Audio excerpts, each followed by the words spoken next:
नमस्कार दोस्तों, please subscribe online study kingdom channel and press all notification bell icon to get new video updates. Thank you. Important topic केंद्रीय आम budget 2021-22 to the point यहाँ पर हम देखते हैं। केंद्रीय वित्त मंत्री निर्मला सीतारमण इस वर्ष तीसरी बार केंद्रीय बजट 2021 पेश किया है। इस वर्ष का बजट पूरी तरह से पेपरलेस रूप में प्रस्तुत किया गया है। इस बजट में पूंजीगत व्यय को 2020-21 की 4.39 लाख करोड़ रुपए से बढ़ाकर 5.54 लाख करोड़ रुपए करने का प्रस्ताव है। वर्ष 2021-22 का बजट 6 प्रमुख बिंदुओं पर आधारित है।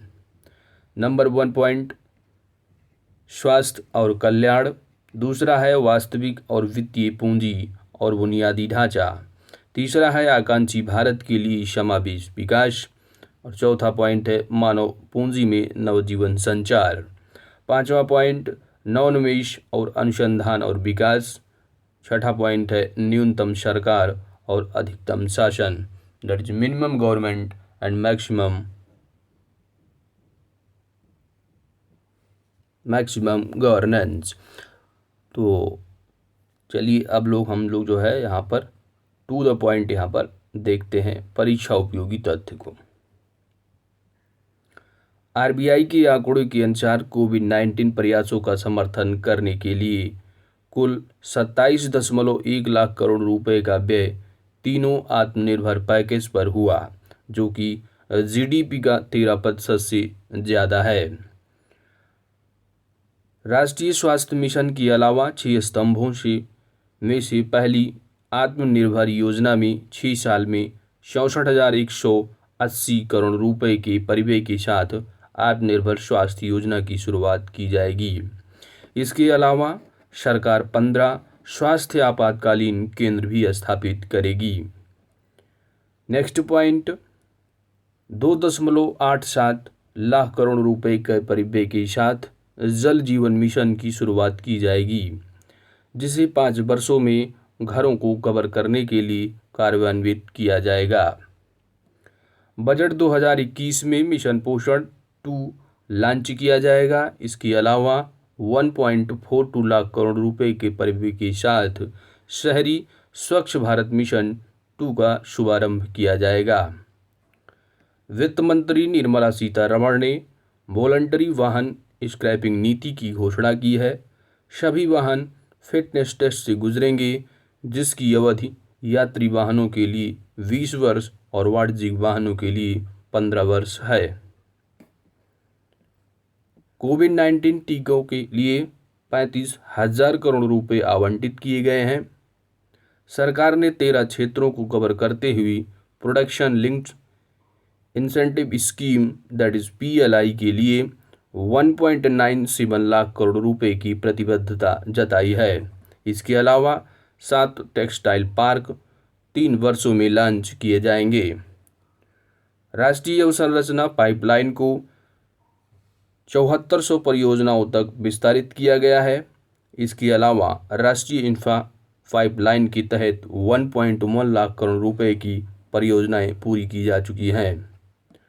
सरकार की नई इन्फोटेक परियोजनाओं के लिए राष्ट्रीय परिसंपत्ति मुद्रीकरण पाइपलाइन शुरू करने के लिए 20,000 करोड़ रुपए प्रदान करने वाले डीएफआई की स्थापना के लिए एक विधेयक लाएगी।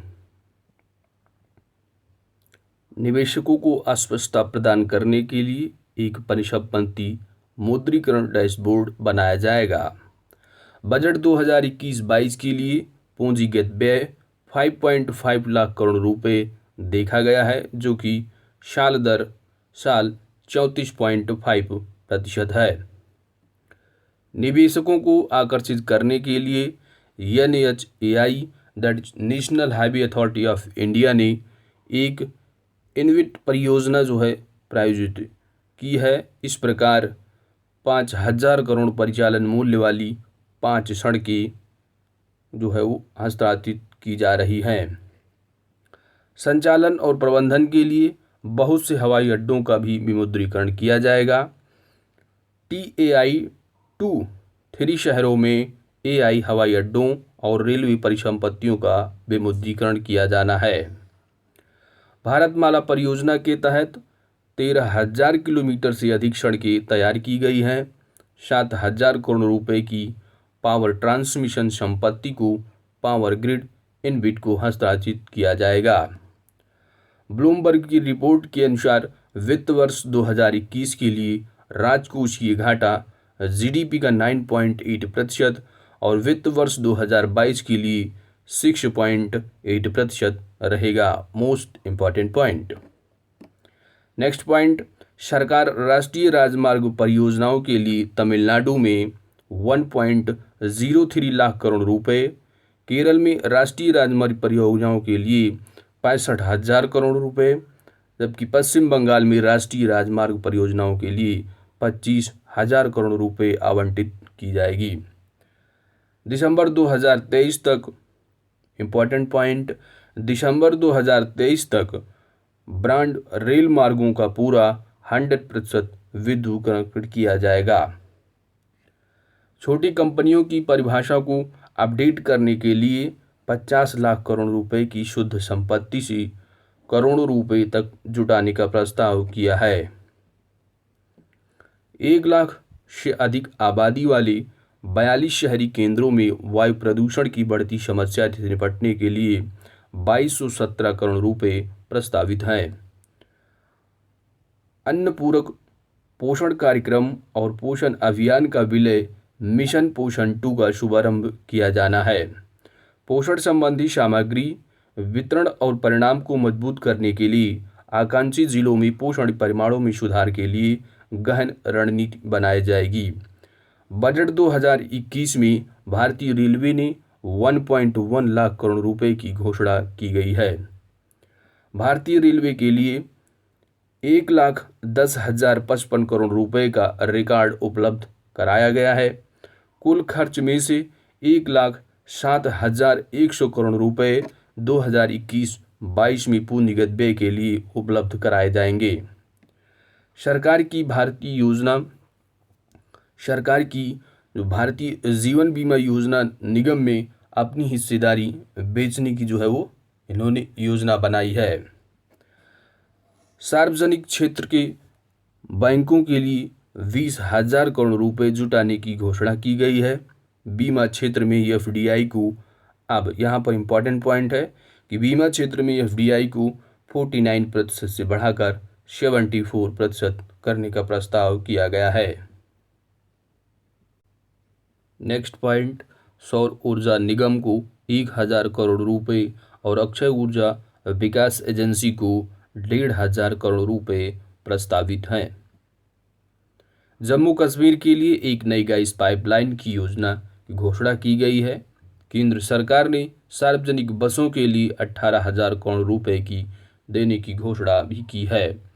कृषि ऋण लक्ष्य को बढ़ा करके 16.5 लाख करोड़ रुपए करने का प्रस्ताव किया गया है। धान किसानों का भुगतान की गई कुल राशि 2020-21 में 1.72 लाख करोड़ रुपए हो गई है। सरकार ने उज्ज्वला योजना के लाभों को अतिरिक्त 1 करोड़ लोगों तक पहुंचाने की घोषणा की है। यह योजना वर्तमान में 12 करोड़ परिवारों को लाभान्वित करती है। इस योजना को स्वच्छ पेयजल ईंधन प्रदान करने के लिए आगे बढ़ाया जाएगा। नेक्स्ट पॉइंट, 50 लाख रुपए की मौजूदा सीमा से पूंजी आधार को 2 करोड़ रुपए तक बढ़ाकर छोटी कंपनियों की परिभाषा को संशोधित किया जाएगा। यानी जो छोटी कंपनियां हैं उनको जो 50 लाख जो मौजूदा जो कैपिटल जो स्ट्रक्चर जो कैपिटल विश होता है वो 50 लाख रुपए है को बढ़ा करके अब 2 करोड़ रुपए तक जो है यह परिभाषित किया जाएगा। यानी 2 करोड़ रुपए होंगे तो वो जो है छोटी कंपनियों में काउंट की जाएंगी। नेक्स्ट पॉइंट है, 1 अप्रैल 2021 से शुरू होने वाले वित्त वर्ष के लिए विनिवेश जो रसीदें हैं 1.7 लाख करोड़ रुपए रखी गई हैं।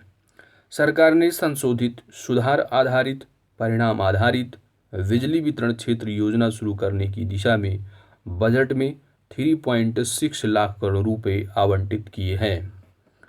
राष्ट्रीय शिक्षा नीति के तहत 15,000 से अधिक स्कूलों को गुणात्मक रूप से मजबूत किया जाएगा।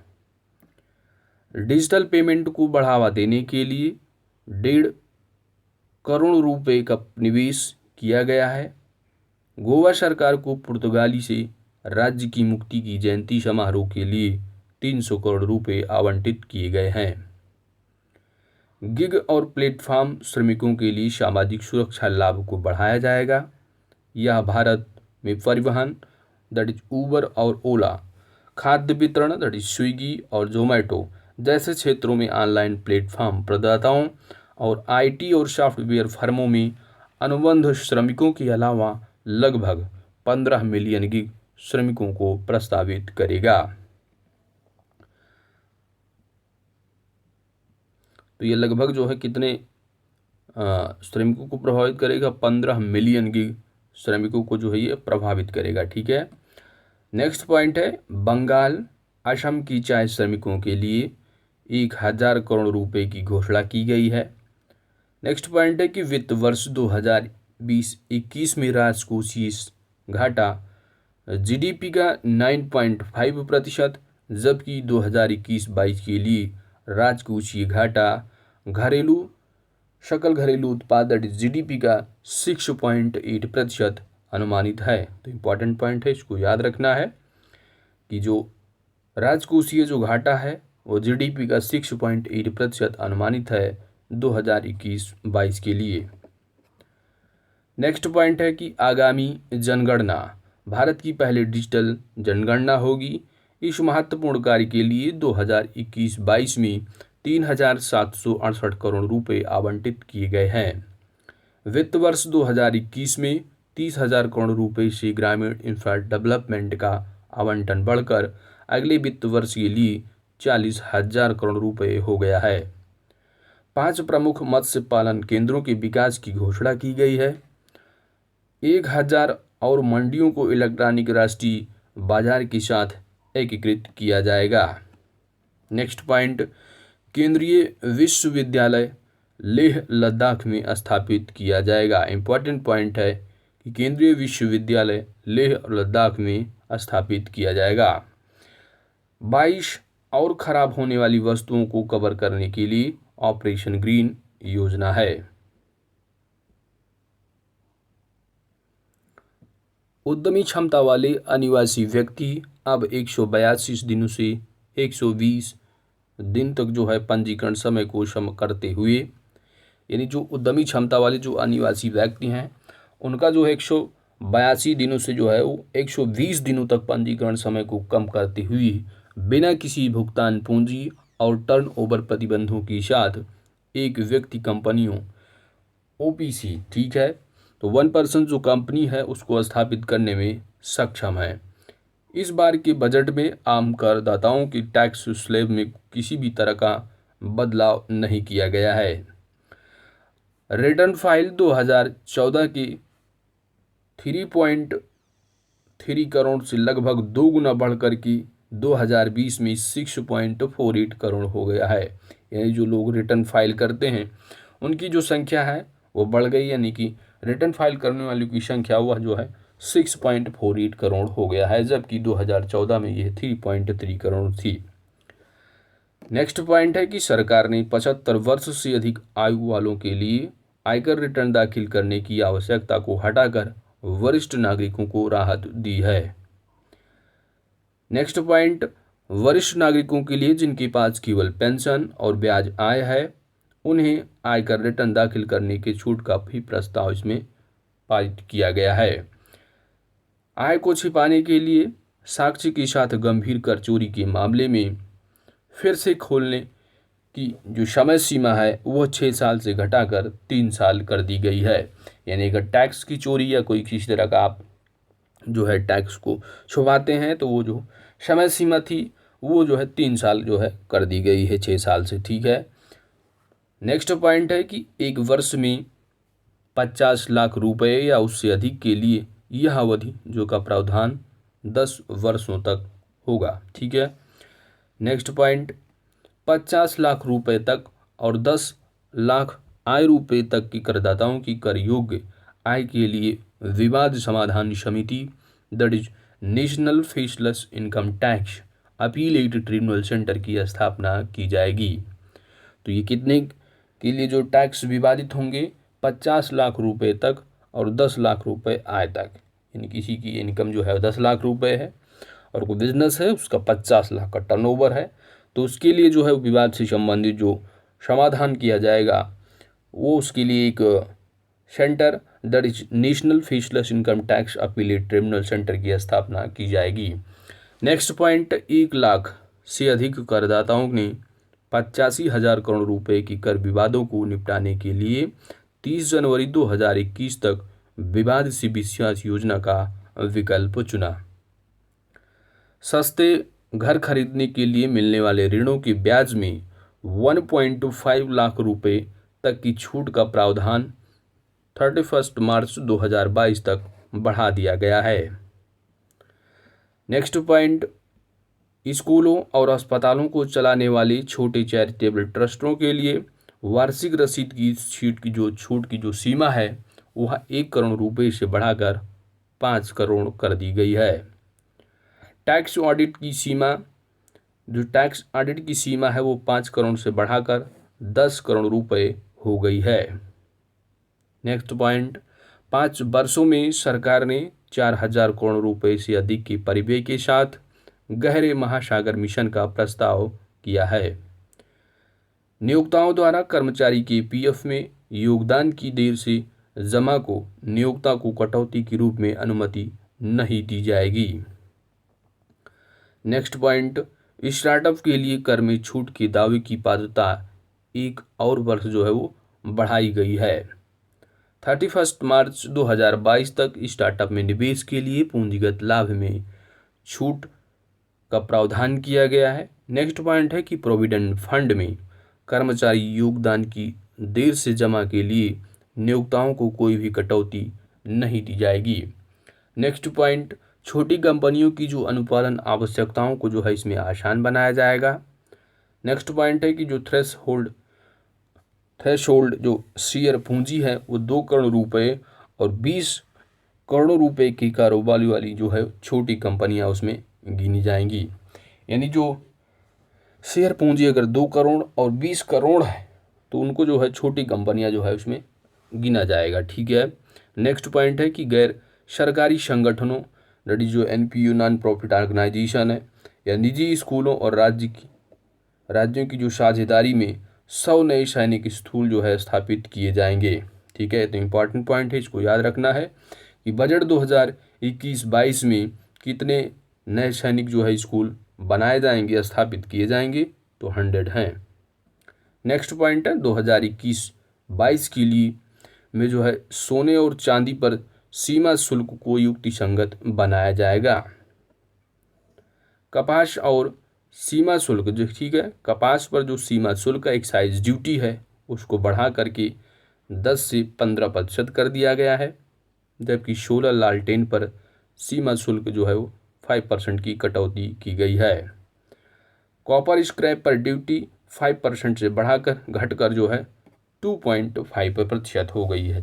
यानी कॉपर स्क्रैप पर जो ड्यूटी है वो 5% से घटाकर 2.5% कर दिया गया है। सूर्य लालटेन सीमा शुल्क जो है वो 5% की कटौती की गई है, जबकि जो कपास पर जो एक्साइज ड्यूटी है उसको बढ़ाकर 10% से 15% कर दिया गया है। तो बजट की most important point for the purpose of examination यहाँ पर फिनिश हो गए।